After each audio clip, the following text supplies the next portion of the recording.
ನಮಸ್ತೆ ಮಿತ್ರರೇ, ನಿನ್ನೆ ಕೃಷ್ಣಾಷ್ಟಮಿಯ ಪ್ರಯುಕ್ತ ನಾನು ಅವಲಕ್ಕಿಯ ಪ್ರಸಾದ ಅಂದರೆ ನೈವೇದ್ಯ ಮಾಡಿ ತೋರಿಸಿದ್ದೇನೆ.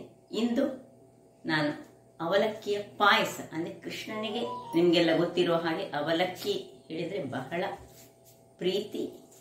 ಅದರಿಂದಾಗಿ ನಾವು ಯಾವುದೇ ಒಂದು ನೈವೇದ್ಯವನ್ನು ಅವಲಕ್ಕಿಯಿಂದ ಮಾಡಿದರೆ ಆತನಿಗೆ ಬಹಳ ಖುಷಿ ಆಗ್ತದೆ. ಹಾಗಾಗಿ ಇವತ್ತು ನಾನು ಅವಲಕ್ಕಿಯ ಪಾಯಸವನ್ನು ಕೃಷ್ಣನಿಗೆ ಅರ್ಪಿಸಲಿದ್ದೇನೆ. ಹಾಗಾದರೆ ಈ ಅವಲಕ್ಕಿಯ ಪಾಯಸ ಹೇಗೆ ಮಾಡುವುದು, ಅದಕ್ಕೆ ಏನೆಲ್ಲ ಸಾಮಗ್ರಿಗಳು ಬೇಕು ಎಂದು ನೋಡುವ ಮೊದಲು, ಅಂದರೆ ಇವತ್ತು ನಾನು ಅವಲಕ್ಕಿಯ ಪಾಯಸವನ್ನು ತೆಂಗಿನ ಹಾಲಿನಿಂದ ತಯಾರಿಸಿದ್ದೇನೆ. ಬಹಳ ಆಯುರ್ವೇದಿಕ ಅಂಶವುಳ್ಳಂತಹ ಈ ತೆಂಗಿನ ಕಾಯಿ ಆಗಲಿ ತೆಂಗಿನ ಎಣ್ಣೆ ಆಗಲಿ ಬಹಳ ಉತ್ತಮ ದೇಹಕ್ಕೆ. ಅದರಿಂದಾಗಿ ಅದನ್ನು ಹೆಚ್ಚಾಗಿ ಉಪಯೋಗಿಸಿ ಮಾಡಬೇಕು. ಯಾರೆಲ್ಲ ನನ್ನ ಚಾನಲನ್ನು ನೋಡ್ತಿದ್ದೀರಿ, ದಯವಿಟ್ಟು ನನ್ನ ಚಾನಲನ್ನು ಸಬ್ಸ್ಕ್ರೈಬ್ ಮಾಡಿ ನನಗೆ ಸಪೋರ್ಟ್ ಮಾಡಿ ಎಂದು ಹೇಳುತ್ತಾ ಬನ್ನಿ ಅವಲಕ್ಕಿಯ ಪಾಯಸವನ್ನು ಹೇಗೆ ಮಾಡುವುದು ಎಂದು ನೋಡೋಣ. ನಮಸ್ತೆ ವೀಕ್ಷಕರೇ, ಇವತ್ತು ನೋಡಿ ಕೃಷ್ಣ ಜನ್ಮಾಷ್ಟಮಿಯ ಪ್ರಯುಕ್ತ ನಾನು ಅವಲಕ್ಕಿಯ ಪಾಯಸ ಮಾಡ್ತಿದ್ದೇನೆ. ನಾನು ಹೆಚ್ಚಾಗಿ ಈ ಕೃಷ್ಣಾಷ್ಟಮಿಯಲ್ಲಿ ಎಲ್ಲ ಅವಲಕ್ಕಿಯಿಂದಲೇ ಕೂಡಿದಂತಹ ಖಾದ್ಯಗಳನ್ನು ಅಂದರೆ ಭಕ್ಷ್ಯಗಳನ್ನು ಸಹ ಮಾಡುವುದು. ಇಲ್ಲಿ ನೋಡಿ ನನ್ನ ಪುಳ್ಳಿ ಉಂಟು. ನಮಸ್ತೆ ಮಕ್ಕಳಮ್ಮ, ಮಾತಕ್ಲಿ ನಮಸ್ತೆ. ಓ ವೆರಿ ಗುಡ್ ವೆರಿ ಗುಡ್. ಇಲ್ಲಿ ಅವಲಕ್ಕಿ ಪಾಯಸ ಬಹಳ ಸುಲಭವಾಗಿ ಮಾಡುವಂತಹದ್ದು. ಅದಕ್ಕೆ ಬೇಕಾಗುವ ಸಾಮಗ್ರಿಗಳು ನೋಡಿ, ದಪ್ಪ ಅವಲಕ್ಕಿ ನಾನೊಂದು 100 ಗ್ರಾಮ್ಸ್ನಷ್ಟು ಇಟ್ಕೊಂಡಿದ್ದೇನೆ. ಮತ್ತು ಸ್ವಲ್ಪ ಗೇರು ಬೀಜ, ದ್ರಾಕ್ಷಿ ಹಾಗೂ ಇಲ್ಲಿ ಗೋಡಂಬಿಯನ್ನು ನಾನು ಸ್ವಲ್ಪ ನೆನೆಸಿಟ್ಟುಕೊಂಡಿದ್ದೇನೆ. ಒಂದು 10 ಗಂಟೆಗಳ ಅಂದರೆ ರಾತ್ರಿ ನೆನೆಸಿಟ್ಟುಕೊಂಡದ್ದು. ಇಲ್ಲಿ ನೋಡಿ ಸ್ವಲ್ಪ ಕೇಸರಿ, ಇದು ಆಪ್ಷನಲ್, ಬೇಕಿದ್ರೆ ಮಾತ್ರ ನೀವು ಯೂಸ್ ಮಾಡಬಹುದು. ಇಲ್ಲಿ ತೆಂಗಿನ ತುರಿ 100 ಗ್ರಾಮ್ಸ್ನಷ್ಟು ತೆಂಗಿನ ತುರಿ, ಒಂದು 3 ಚಮಚದಷ್ಟು ತುಪ್ಪ ಬೇಕು ನಮಗೆ, ಮತ್ತೆ ಏಲಕ್ಕಿಯ ಪುಡಿ. ಈಗ ಮೊದಲಿಗೆ ನಾನು ಈ ತೆಂಗಿನ ತುರಿ 100 ಗ್ರಾಮ್ಸ್ನಷ್ಟು ಇದರಲ್ಲಿ ತೆಗೆದು ಅದನ್ನು ನಾನು ತೆಳು ಹಾಲು ಹಾಗೂ ದಪ್ಪ ಹಾಲು ಮಾಡಿ ತರ್ತೇನೆ. ವೀಕ್ಷಕರೇ, ಇಲ್ಲಿ ನೋಡಿ, ಇದು ತೆಳು ಹಾಲು ಸ್ವಲ್ಪ ಹೆಚ್ಚು ತೆಗೆದುಕೊಂಡಿದ್ದೇನೆ. ಇದು ದಪ್ಪ ಹಾಲು, ಸುರಿನ ಹಾಲು. ನಿಮಗೆ ನಾನು ನನ್ನ ಹಿಂದಿನ ವಿಡಿಯೋದಲ್ಲಿ ಹೇಗೆ ತೆಂಗಿನ ಹಾಲನ್ನು ತೆಗೆಯುವುದು ಹೇಳಿ ತೋರಿಸಿಕೊಟ್ಟಿದ್ದೇನೆ. ಅದರಿಂದಾಗಿ ಪುನಃ ಮಾಡಲಿಕ್ಕೆ ಹೋಗ್ತಾ ಇಲ್ಲ. ಈಗ ನೋಡಿ, ಈ ದಪ್ಪ ಅವಲಕ್ಕಿಯನ್ನು ಇಲ್ಲಿ ಒಂದು ಕಡಾಯನ್ನು ಇಟ್ಟುಕೊಂಡಿದ್ದೇನೆ. ಇದರಲ್ಲಿ ಹಾಕಿ ಸ್ವಲ್ಪ ಹುರಿದುಕೊಳ್ಳೋಣ. ಅದು ಒಳ್ಳೆ ಹುರಿಬೇಕು. ಹುರಿಲಿಕ್ಕೆ ಒಂಚೂರು ಟೈಮ್ ತಾಗ್ತದೆ. ಸಣ್ಣ ಉರಿಯಲ್ಲಿ ಹುರಿಬೇಕು, ಕರಟಬಾರ್ದು, ಅದು ವೆರಿ ಇಂಪಾರ್ಟೆಂಟ್. ಬೇಕಿದ್ರೆ ಹುರಿಯುವಾಗ ಈಗ 1 ಚಮಚದಷ್ಟು ತುಪ್ಪವನ್ನು ನಾವು ಹಾಕೊಂಡು ಹುರಿದ್ರೆ ಸಹ ಒಳ್ಳೆದಾಗ್ತದೆ.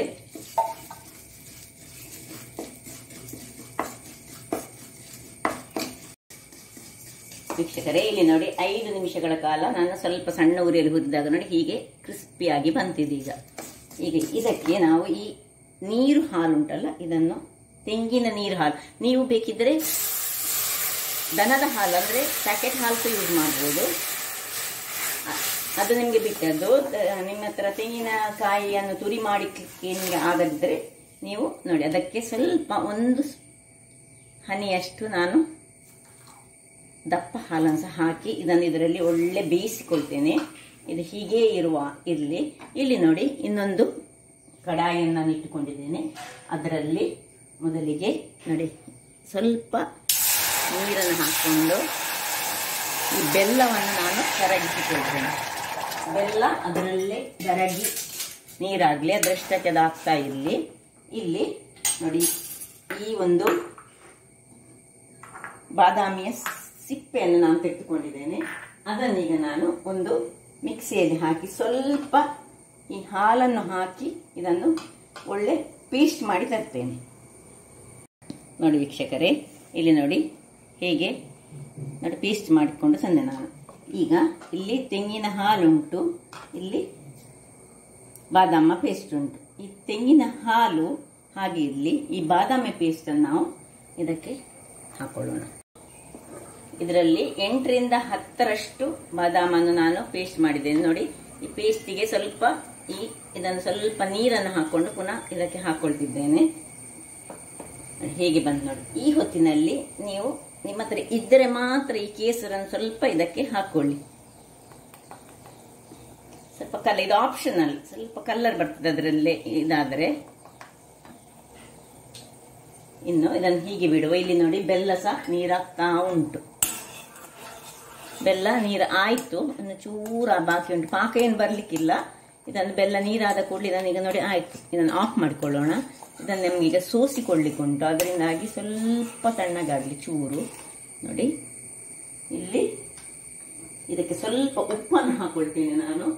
ಇಷ್ಟೊಂದು ಪಿಂಚ್ ಆಫ್ ಸಾಲ್ಟ್, ಅಗತ್ಯ ಇಲ್ಲ, ಬೇಕಿದ್ರೆ ಹಾಕೊಳ್ಬೋದು ಅಷ್ಟೇ. ನೋಡಿ ಹಾಕಿದ್ದೇನೆ.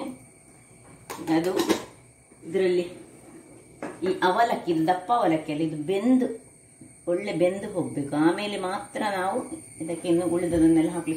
ಸ್ವಲ್ಪವೂ ಏನು ಕಷ್ಟದ ಪಾಯಸವೇ ಅಲ್ಲ, ಸುಲಭ ರೀತಿಯಲ್ಲಿ ಮಾಡುವಂತಹ ಪಾಯಸ. ವೀಕ್ಷಕರೇ ನೋಡಿ, ಬಾದಾಮಿ ಪೇಸ್ಟ್ ಹಾಕಿದ ಮೇಲೆ ಇದನ್ನು ಸ್ವಲ್ಪ ಹೊತ್ತು ಹೀಗೆ ತಿರುಗಿಸಿ, ಒಳ್ಳೆ ತಿರುಗಿಸಿಕೊಂಡು ಒಂದು 2 ನಿಮಿಷಗಳ ಕಾಲ ಹೀಗೆ ಮುಚ್ಚಿಟ್ಟುಕೊಳ್ಳೋಣ. ಇಲ್ಲಿ ನಾವು ಒಂದು ಸಣ್ಣ ಬಾಣಲೆಯನ್ನಿಟ್ಟುಕೊಂಡು ಅದಕ್ಕೆ ಸ್ವಲ್ಪ ತುಪ್ಪವನ್ನು ಹಾಕೊಳ್ಳೋಣ. ಒಂದು ಎಷ್ಟು ಬೇಕು ನಿಮಗೆ ಅಷ್ಟು, ಒಂದು 2 ಚಮಚದಷ್ಟು ಬೇಕಿದ್ರೆ 2 ಚಮಚ.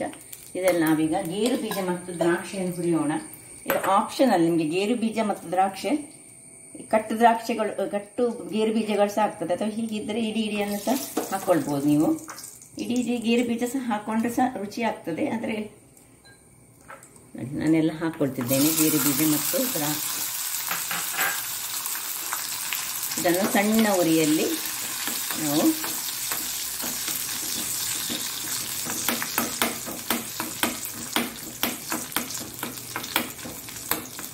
ಕೇವಲ ಒಂದು 15 ನಿಮಿಷದ ಒಳಗೆ ಆಗುವಂತಹ ಈ ಒಂದು ಪಾಯಸ ಈ ಫೆಸ್ಟಿವಲ್ನ ಟೈಮ್ಗಳಲ್ಲಿ ಬಹಳ ಸೂಕ್ತ ಅಂತ ನನ್ನದು ಅನಿಸಿಕೆ.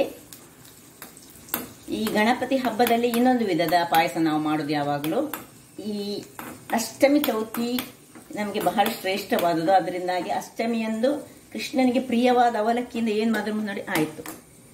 ಏನಾದರೂ ಮಾಡಿದ್ರು ಅದು ಆತನಿಗೆ ಬಹಳ ಖುಷಿಯನ್ನು ಕೊಡ್ತದೆ ಅಂತೆ. ಇಲ್ಲಿ ನೋಡಿ, ಇಮಿಡಿಯೇಟ್ ಆಗಿ ನಾವು ಇದನ್ನು ತೆಗೆದು ಇದಕ್ಕೆ ಶಿಫ್ಟ್ ಮಾಡ್ತಿದ್ದೇನೆ ನಾನು.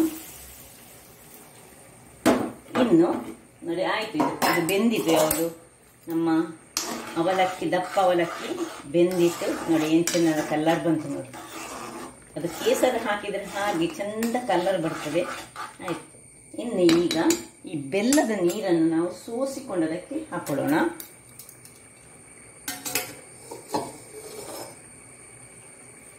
ಅಥವಾ ಒಂದು ಲೋಟದಲ್ಲಿ ನೀವು ಸೋಸಿ ಸಹ ಹಾಕೊಳ್ಬೋದು. ನೋಡಿ ಎಷ್ಟು ಕಲ್ಮಶ ಇರ್ತದೆ ನೋಡಿ ಬೆಲ್ಲಗಳಲ್ಲಿ.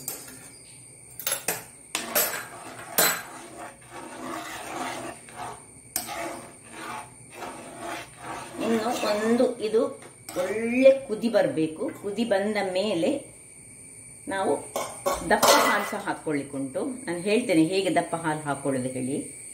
ಇಲ್ಲಿ ಏಲಕ್ಕಿಯ ಪೌಡರ್ ರೆಡಿಯಾಗಿದೆ. ಈಗ ಇದನ್ನು ಇದಕ್ಕೆ ಹಾಕೊಳ್ತಿದ್ದೇನೆ. ನೋಡಿ, ಸಾಧಾರಣ ಒಂದು ನಾನು 5 ನಿಮಿಷಗಳ ಕಾಲ ಇದನ್ನು ಬೇಯಿಸಿಕೊಂಡಿದ್ದೇನೆ ಗೇರು ಬೀಜ ದ್ರಾಕ್ಷಿ ಹಾಕಿದ ಮೇಲೆ. ಈಗ 1 ಚಮಚದಷ್ಟು ತುಪ್ಪವನ್ನು ನಾನು ಇದಕ್ಕೆ ಹಾಕೊಳ್ತಿದ್ದೇನೆ. ಇದು ಆಪ್ಷನಲ್, ಬೇಕಿದ್ರೆ ಮಾತ್ರ ಹಾಕೊಳ್ಳಿ. ಕೊನೆಯದಾಗಿ ಹಾಕುವಂತಹ ತುಪ್ಪ ಅದು. ಇಷ್ಟು ಕುದ್ದ ಮೇಲೆ ಈ ದಪ್ಪ ಹಾಲನ್ನು ಈಗ ಇದಕ್ಕೆ ಹಾಕೊಳ್ಳೋಣ. ನೀವು ದನದ ಹಾಲು ಅಥವಾ ಪ್ಯಾಕೆಟ್ ಹಾಲು ಮಾಡೋದಾದ್ರೆ ಇದೆಲ್ಲ ಅವಶ್ಯಕತೆ ಇಲ್ಲ. ಮೊದಲಿಗೆ ನಾವು ಅವಲಕ್ಕಿ ಬೇಯಿಸುವಾಗಲೇ ನಾವೇನ್ ಮಾಡಬೇಕು ಹೇಳಿದ್ರೆ ಹಾಲಲ್ಲೇ ಬೇಯಿಸಿಕೊಳ್ಳುವುದು, ಮತ್ತೆ ಬೇರೆಲ್ಲ ಪ್ರೊಸೆಸ್ ನಾನು ಏನು ಮಾಡಿದೆ ಅದನ್ನು ನೀವು ಮಾಡುದು. ಇದಾದ್ರೆ ತೆಂಗಿನ ಹಾಲಿನ ರುಚಿ ಸಹ ಒಂದು ಬೇರೆ, ಮತ್ತು ತೆಂಗಿನ ಹಾಲಿನಲ್ಲಿ ಔಷಧೀಯ ಗುಣಗಳು ಸಹ ಉಂಟು. ಹಾಲಿನ ಹಾಗೆ ಈಗ ಹಾಲು ನಿಮಗೆ ಗೊತ್ತುಂಟಲ್ಲ, ಅಡಲ್ಟ್ರೇಟೆಡ್ ಹಾಲು ತುಂಬಾ ಬರ್ತದೆ. ಅದರಿಂದಾಗಿ ಹೇಳಿಕೆ ಆಗುದಿಲ್ಲ ಏನಂತೇಳಿ. ತೆಂಗಿನ ಹಾಲದೆ ನಾವೇ ತೆಗೆದುಕೊಂಡಂತಹ ಹಾಲು, ಆ ಹಾಲಿನಲ್ಲಿ ಮಾಡಿದರೆ ಬಹಳ ಉತ್ತಮ, ಆರೋಗ್ಯಕ್ಕೂ ಒಳ್ಳೆಯದು. ನೋಡಿ, ಇಷ್ಟಾಗಿ ಒಂದು ಕುದಿ ತೆಗಿತೇನೆ. ಆಯ್ತು, ಒಂದು ಕುದಿ ಬಂದ ಕೂಡಲೇ ಈ ದಪ್ಪ ಹಾಲು ಹಾಕಿದ ಮೇಲೆ ಹೆಚ್ಚು ಕುದಿ ಬರ್ಲಿಕ್ಕಿಲ್ಲ. ಒಂದೇ ಒಂದು ಸಿಂಗಲ್ ಕುದಿ ನೋಡಿ ಹೀಗೆ ಬರ್ತಾ ಉಂಟಲ್ಲ, ಒಂದೆಲ್ಲ ಕಡೆಯಲ್ಲಿ ಕುದಿ ಬರಲಿ. ಆಮೇಲೆ ಆಫ್ ಮಾಡ್ಕೊಳ್ತೇನೆ. ಮತ್ತೆ ಸರ್ವ್ ಮಾಡೋದಂದ್ರೆ ಕೃಷ್ಣನಿಗೆ ನೈವೇದ್ಯವಾಗಿ ಇಟ್ಟುಕೊಂಡು ಮತ್ತೆ ನಾವು ಯೂಸ್ ಮಾಡ್ಕೊಳ್ಳೋದು. ಆಯ್ತು ವೀಕ್ಷಕರೇ, ಆಫ್ ಮಾಡ್ಕೊಳ್ತಿದ್ದೇನೆ. ಇನ್ನು ಸರ್ವ್ ಮಾಡೋದು ನೋಡಿ ಹೇಗೆ ಬಂದಿದೆ ನೋಡಿ. ಇದು ಒಳ್ಳೆ ದಪ್ಪದಲ್ಲಿಟ್ಟರೆ ಒಳ್ಳೆದಾಗೋದು.